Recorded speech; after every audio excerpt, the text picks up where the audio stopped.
Friday, September 20th, Friday, the 20th day of Elul. Indeed, curiously, this month, each day on the civil calendar is an exact parallel to the Hebrew month of Elul.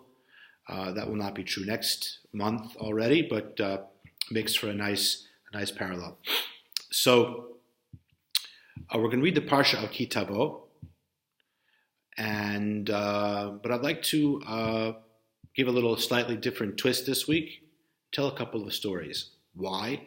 Because 2 days ago was a great anniversary, the 18th day of Elul, called Chai Elul, as we all know that 18 is Chai, and it was the birthday of two giants, both in Hasidism and in general in Jewish history and Jewish religion. One, the Baal Shem Tov, Israel ben Eliezer, the founder of the Hasidic movement, who was born in 1698 in Okup, Ukraine, and also Shner Zalman of Liadi, the founder of what is today called the Chabad movement. It was not thus called at that time, that grew up later, but the Hasidic movement 2 generations after the Baal Shem Tov, which focused on what is called Chabad, which means the intellectual attributes, meaning acquiring the connection to the Torah and God through the conduit of the intellect, and then, of course, having it permeate the emotions as well. And hence his great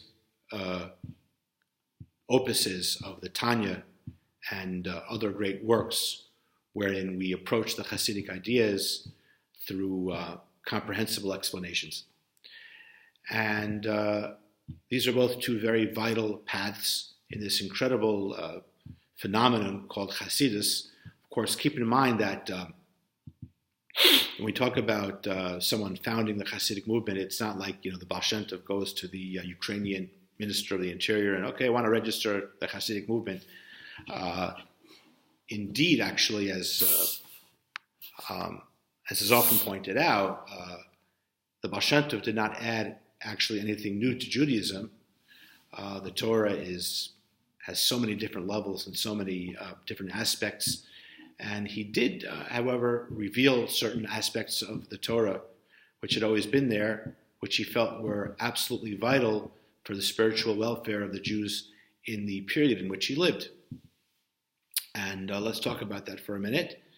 1698 in the Ukraine, 50 years after the bloody Ukrainian revolution of Bogdan Khmelnytsky, who was still a great hero in the Ukraine, hopefully in spite of the fact that he was a rabid anti-Semite who killed many Jews and inspired the murder of others, and it's thought up to 100,000 Jews were murdered in the pogroms of Khmelnytsky, which was a huge amount for any time, but certainly in that time period was absolutely beyond imagination. But it was not only death, it was wandering, ruin, it was a chaos for the Jewish people, brought upon financial chaos, which made it ripe ground for someone to say he's the Messiah, which is what happened with Shabtai Tzvi, who managed to convince many people that he was the Redeemer on the background of these difficult times.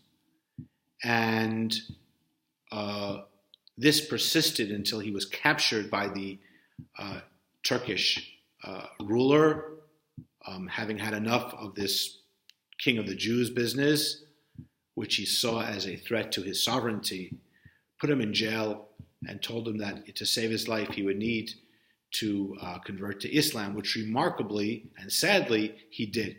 So for many people, this was a huge disappointment, which created just this almost national kind of emptiness. What happened after this whole crescendo building up to what was thought to be a messianic ending. So that is one spiritual tragedy, in addition to the physical and financial and economic and social tragedy of Khmelnytsky. And then there were others who continued to believe in Shabtai Tzvi in spite of his apostasy, which is an even greater tragedy. And so it was not a good time for the Jewish people. There was a growing gap between the educated classes, meaning those who studied Torah, who devoted themselves to it, who were erudite and scholarly, and those who were not, who tended to be actually extremely ignorant, some of them barely knowing how to read. And it was on this background that the Baal Shem Tov was born. His name was Israel, and it is even said in Hasidic tradition that when someone is in a fainting state, if you want to bring them back, so you whisper their name in the ear, and indeed, that was a fainting state of the Jewish people at this time, shortly after the Chmielnicki massacres and following the time of the spiritual tragedy of Shabtai Tzvi. So the birth of Israel Baal Shem Tov was formulated as having been whispering in the ear of the Jewish people, Israel, the beginning of bringing back the Jewish people, and really is what happened. The Hasidic movement was absolutely an incredible rejuvenation for Judaism, at first in Eastern Europe, Ukraine, Russia, but it became a really very vital phenomenon, especially in Poland, all the way up until World War II, and of course rebounded after the World War. And this was all started by Israel Baal Shem Tov.